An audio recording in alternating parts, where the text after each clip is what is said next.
Eu vou ler só um versículo lá em Gênesis, que diz assim, Gênesis capítulo 15, versículo 1. Depois destas coisas, veio a palavra do Senhor a Abraão numa visão, dizendo: Não temas, Abraão, eu sou o teu escudo, o teu galardão será grandíssimo. Vou ler de novo. Gênesis capítulo 15, versículo 1. Depois dessas coisas, veio a palavra do Senhor a Abraão numa visão, dizendo: Não temas, Abraão, eu sou o teu escudo, o teu galardão será grandíssimo. Aleluia. Nós vivemos tempos amedrontadores. O medo parece ter se tornado um elemento dos mais comuns da nossa rotina.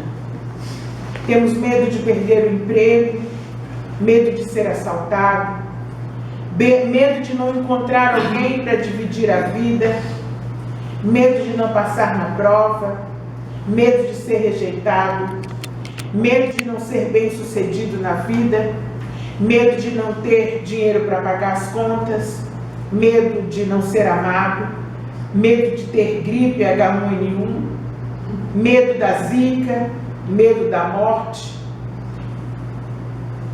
medo do que vai acontecer com a nossa nação, enfim, medo da vida. Mas a verdade é que ninguém gosta de dizer que está com medo, porque os medrosos são tratados com certo desdém. Eles não são apontados como exemplos e nem ocupam lugares de honra nas narrativas históricas. Os medrosos quase sempre são desprezados. Isso nos faz rejeitar o medo que sempre habita em nós. Mas nós precisamos entender como é que o Senhor lida com o nosso medo. Ele sempre considerou o medo como algo inerente à condição humana. Mas, ao mesmo tempo, é algo que nós devemos dominar, ao invés de sermos dominados por ele. É fácil confirmar isso. Nós podemos encontrar na Bíblia os heróis da fé sendo exortados por Deus a não permitirem que o medo os domine. Como Abraão. Lá em Gênesis 15, ele disse: Depois dessas coisas, veio a palavra do Senhor a Abraão numa visão, dizendo: Não temas, Abraão, eu sou o teu escudo, e o teu galardão será grandíssimo. Abraão tinha sido chamado por Deus e estava saindo do meio da parentela dele para um lugar que Deus iria mostrar. Ele não conhecia muito bem a maneira de agir de Deus. E ele não tinha qualquer certeza a respeito do seu futuro. Deus disse a ele: Abraão, eu sou o teu escudo. Isaac ouviu a voz de Deus lá em Gênesis 26, 24. E Deus disse assim: Apareceu-lhe o Senhor na mesma noite e disse: Eu sou o Deus de Abraão, teu pai. Não temas, porque eu sou contigo e te abençoarei, e te multiplicarei a descendência por amor do meu servo Abraão. Isaac não tinha, na verdade, um relacionamento pessoal com Deus, que era o Deus do pai dele. Deus disse a Isaac: Eu sou contigo e eu te abençoarei. Deus também se revelou a Jacó ou Israel, lá em Gênesis 46, 2, 4, e disse assim: Falou Deus a Israel em visões de noite e disse: Jacó, Jacó. Respondeu Jacó: Eis-me aqui. E Deus disse: Eu sou Deus, o Deus de teu pai. Não temas descer para o Egito, porque eu te farei ali uma grande nação. Eu descerei contigo para o Egito, e certamente eu te farei tornar a subir, e José porá sua mão sobre os teus olhos. E Jacó ficou com medo do que aconteceria com ele no Egito. Como Deus poderia pensar em algo bom se ele e sua família, como Deus poderia pensar, né, em fazer algo bom se ele e sua família estavam sendo levados para o Egito? Deus disse a Jacó: Eu farei de ti, ali naquele lugar, uma grande nação. Deus também falou com Josué, em Josué 8:1. Então disse o Senhor a Josué: não temas e não te espantes. Toma contigo toda a gente de guerra, levanta-te e sobe a Ai. Olha que te entregarei na tua mão o rei de Ai, o seu povo, a sua cidade e a sua terra. Naquela ocasião, Josué ficou com medo de enfrentar os exércitos da cidade de Ai. Será que Deus daria vitória naquela empreitada? Deus disse: eu entregarei na tua mão o rei de Ai. Deus também enviou um anjo para falar com Gideão, lá em Juízes 6, 22, 23. Diz assim: vendo Gideão que era o anjo do Senhor, disse: ai de mim, Senhor Deus, pois eu vi o anjo do Senhor face a face. Porém o Senhor lhe disse: Pai seja contigo, não temas, tu não morrerás. Gideão estava com medo de Deus. Ele achou que seria fulminado, porque ele estava na presença de Deus. Gideão não conhecia o Senhor de perto. Deus disse para ele: eu não te matarei, não temas. Deus também se revelou a Jeremias, lá em Jeremias 1, 6, 8, e disse assim: ele disse: Senhor, eis que não sei falar porque sou um menino. Mas o Senhor me respondeu: não digas que tu és um menino, porque a todos a quem eu te enviar tu irás, e tudo quanto eu te mandar tu dirás. Não temas diante deles, porque eu sou contigo para te livrar, diz o Senhor. Jeremias, naquela ocasião, teve dúvidas a respeito de quem o protegeria em seu ministério.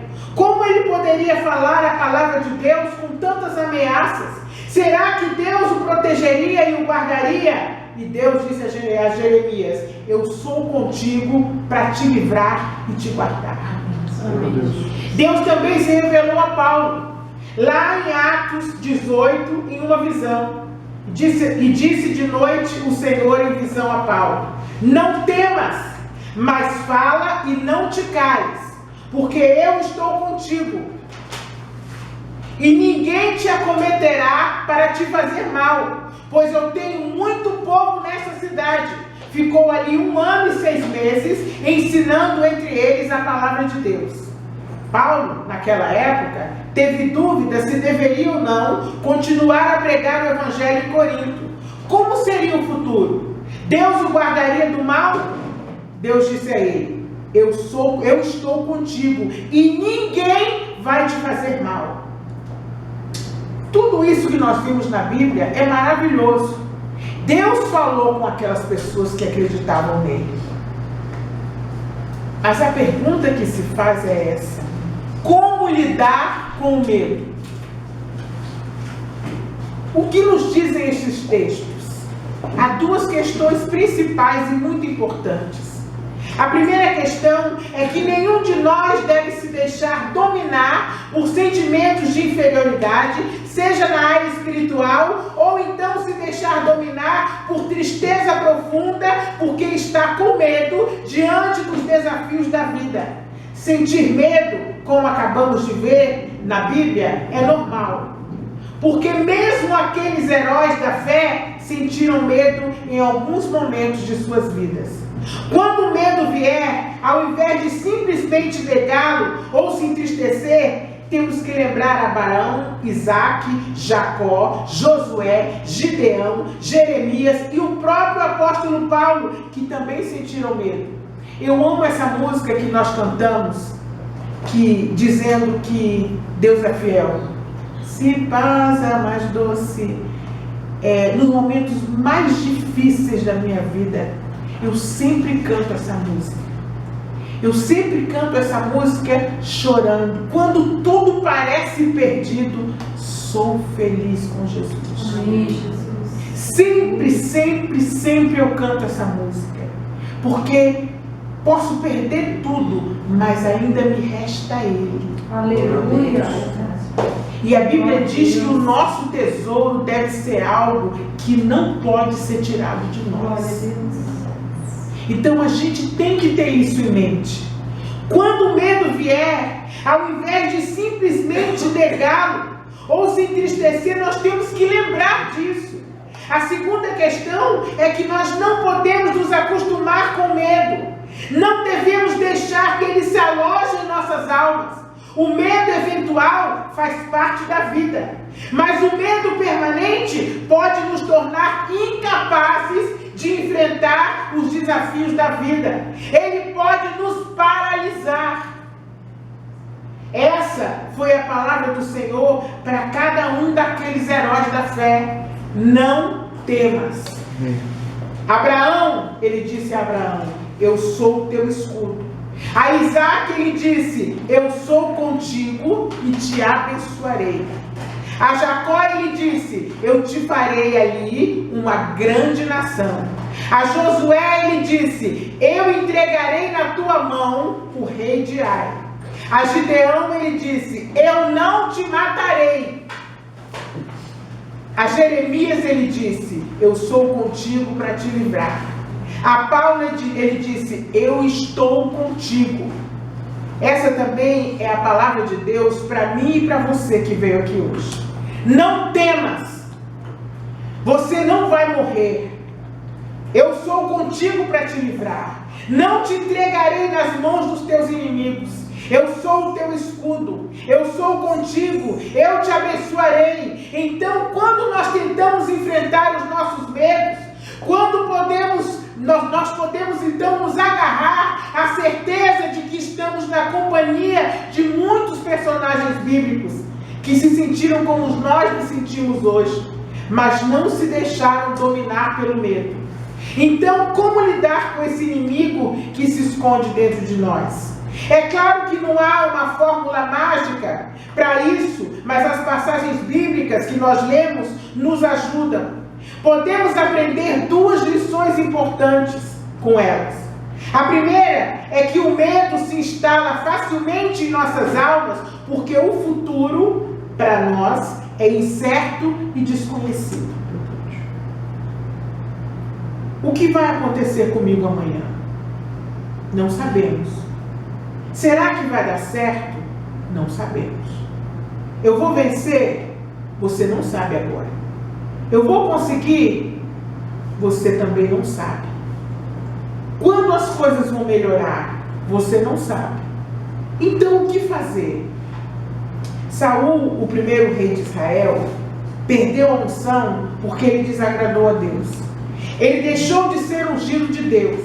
Ele deixou de ter um relacionamento com Deus. Deus não falou mais com ele. E com medo do futuro, inseguro e apavorado, ele decidiu procurar uma médium, uma pitonisa, uma mulher que previa o futuro, mas não por Deus, mas pelo inimigo. Ele queria saber o futuro e queria saber se ele ia ganhar uma batalha que estava prestes a acontecer. Então ele procurou essa mulher. Ele sabia que não era Deus falando. Algumas pessoas preferem agir como Saul. Ao invés de procurarem ter um relacionamento pessoal com Deus, elas deixam que o medo do futuro tome conta de suas mentes. E então, que invadam os seus sentimentos. Então elas procuram cartomantes, leem horóscopos, procuram videntes, e até há quem vá aos profetas de Deus, exigindo que Deus lhe dê uma resposta quanto a algo que os angustia. E as pessoas fazem tudo isso em busca de algo que amenize o medo que se instalou em suas almas a respeito do futuro. O seu futuro está nas mãos do Senhor. Há também os que se cercam de planejamento, fazem seguros, criam reservas financeiras, assinam resenhas políticas, resenhas econômicas, tentam de toda forma controlar o que pode vir a acontecer no seu futuro. O que você faz? Na verdade, parece que Deus não tem muito interesse em revelar sempre o que vai acontecer em nosso futuro. Vez por outra, Ele revela algo por meio dos profetas, mas Ele não revela tudo. A regra é que o meu e o seu futuro está nas mãos dele. E Ele não nos revela todo o nosso futuro. Então, qual é a saída? Deus propõe a Abraão, Isaac, Jacó, Josué, Gideão, Ezequias, Jeremias e Paulo o seguinte: confie em mim. Eu estou no controle do universo e da sua vida. Portanto, a conclusão que chegamos é que a solução de Deus para as incertezas que nos metem medo é aprendermos a confiar nele. O problema é que não se confia em alguém assim, de repente, do dia para a noite. Confiança é algo que se constrói com o tempo, através de um relacionamento. É assim que o caráter de alguém é provado. Hoje, enquanto eu me arrumava para atender um cliente, eu recebi um telefonema e a pessoa ligou, eu estava no banho, tornou a ligar e ela insistiu, ela queria com certeza uma resposta de Deus para algo. E ela queria que eu orasse por telefone para que Deus falasse com ela, para ela tomar uma posição a respeito de algo, uma resposta que ela tinha que dar. E eu disse a ela que eu não fazia aquilo, eu não oro por telefone. E foi exatamente isso que as pessoas fazem. É como se Deus fosse um número de telefone que você diz, não sei o que fazer, um horóscopo. Mas não é assim que funciona. As coisas não funcionam assim. Nós precisamos ter um relacionamento com Deus. É assim que o caráter de alguém é provado. Talvez seja exatamente esse o motivo pelo qual a nossa confiança no Senhor seja tão frágil. Talvez seja por isso que nós confiamos tão pouco no Senhor e nós sofremos tanto. Conhecemos Deus de ouvir falar, conhecemos pelos livros ou pelo testemunho de outros irmãos, mas nós mesmos pouco sabemos sobre Ele, pouca ou nenhuma experiência pessoal temos com Ele. É nesse ponto que podemos introduzir a segunda lição que aprendemos com a leitura daqueles textos bíblicos. O medo encontra espaço em nossas almas porque ainda temos dúvidas sobre o caráter de Deus. Muita gente tem até medo de orar como Jesus orou, dizendo: seja feita a tua vontade. E essas dúvidas sobre o caráter de Deus são essas dúvidas que nos consomem, são a prova da distância que nos encontramos dele. Se estivéssemos próximos dele, confiaríamos nele e saberíamos com certeza que a vontade dele, seja ela qual for, ainda que desconhecida por nós, é a melhor para nossas vidas. Amém.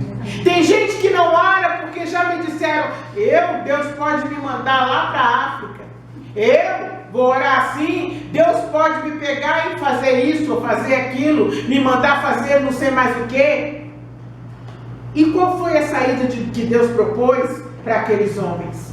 Uma solução simples. Deus falou com eles. A saída para as nossas dúvidas a respeito do caráter de Deus é nos aproximarmos dele, a fim de ouvirmos a voz dele. Deus quer falar conosco diretamente. A saída é buscar um relacionamento pessoal com ele, que ultrapasse as paredes da igreja, as paredes das nossas casas e invada as nossas vidas. Cada vez que esse relacionamento com o Senhor se estreita nas pequenas decisões de nossas vidas e experimentamos na prática o cuidado, o amor, a misericórdia, a correção amorosa de Deus em nossas vidas, as nossas dúvidas sobre o caráter de Deus vão se dissipando. E a nossa confiança nele vai se tornando cada vez mais forte. O medo não subsiste por muito tempo onde existe fé. E a base do amor é o relacionamento. Conheçamos e prossigamos em conhecer ao Senhor. A sua saída como a alva é certa. E ele a nós virá como a chuva serôdia que rega a terra. Oséias 6:3. Quando nos aproximamos do Senhor e nos damos conta do grande amor que Ele tem por nós, nós somos atraídos por esse amor e o medo é lançado fora. É isso que diz o apóstolo João. No amor não há medo. Antes, o perfeito amor lança fora o medo, porque o medo envolve castigo. E quem tem medo não está aperfeiçoado no amor. O medo faz parte das limitações humanas, mas somos chamados a enfrentá-lo a partir de um relacionamento profundo com o Senhor, que nos fará confiar nele. Patriarcas, juízes, reis, profetas, apóstolos e muitos homens e mulheres de Deus do passado e da modernidade aprenderam sobre o Senhor andando com ele um dia após o outro. Para essas pessoas, o Senhor não é apenas o Deus das Escrituras, não é apenas o Deus do testemunho da Nara, do Rafael, o Deus distante e remoto, o Deus da igreja. Não. Cada um deles experimentou a realidade da presença de Deus em suas vidas e falou diretamente com ele. Assim como Deus quer falar diretamente comigo e com você. Eles aprenderam a confiar nele e adquiriram força para enfrentar os seus medos. Deus quer ter um relacionamento conosco e não revelar todo o nosso futuro para nós. Esse é o caminho do discipulado. Isso é andar com Jesus. Deus não quer, o que Deus quer de nós é que nós possamos, através da leitura da palavra, através das nossas orações, de termos uma vida, um estilo de vida que agrade a Deus. Ele quer falar conosco constantemente. Em cada coisa que fazemos, em cada detalhe das nossas vidas, Ele quer nos orientar para que nós possamos a cada dia confiar mais nele. E à medida que confiamos nele, nós sofremos menos. Quando Jesus falou em vida abundante, quanto mais você confia em Deus, menos você sofre. Porque você confia no seu futuro. Você confia que o seu futuro está nas mãos dele. Confia que o futuro dos céus está nas mãos dele. Então, você não se desespera. Ainda que tudo pareça perdido, você não se desespera. Porque você sabe que está tudo sob o controle dele. Ele tirou as rédeas das tuas mãos, mas as rédeas estão nas mãos dele. Então, você passa a sofrer muito menos. Jesus querido, muito obrigada, Senhor. Obrigada por tua palavra, Senhor. Ajuda-nos a lidar com medo, Senhor. Ajuda-nos a confiar em ti, Senhor. Glorifica o teu nome em nossas vidas, Senhor. Estende a tua mão de poder sobre nós, Senhor. Não deixe que o medo tome conta de nós, Senhor. Não deixe que o medo nos paralise, Senhor. Não deixe, Senhor amado, que nós deixemos de fazer as coisas por causa do medo. Mas, Senhor, a tua palavra diz que tu nos dás espírito de intrepidez, Senhor. Tem misericórdia de nós, Senhor. Que nós possamos caminhar, Senhor, crendo que tu existes e que tu és galardoador daqueles que te buscam. Em nome de Jesus.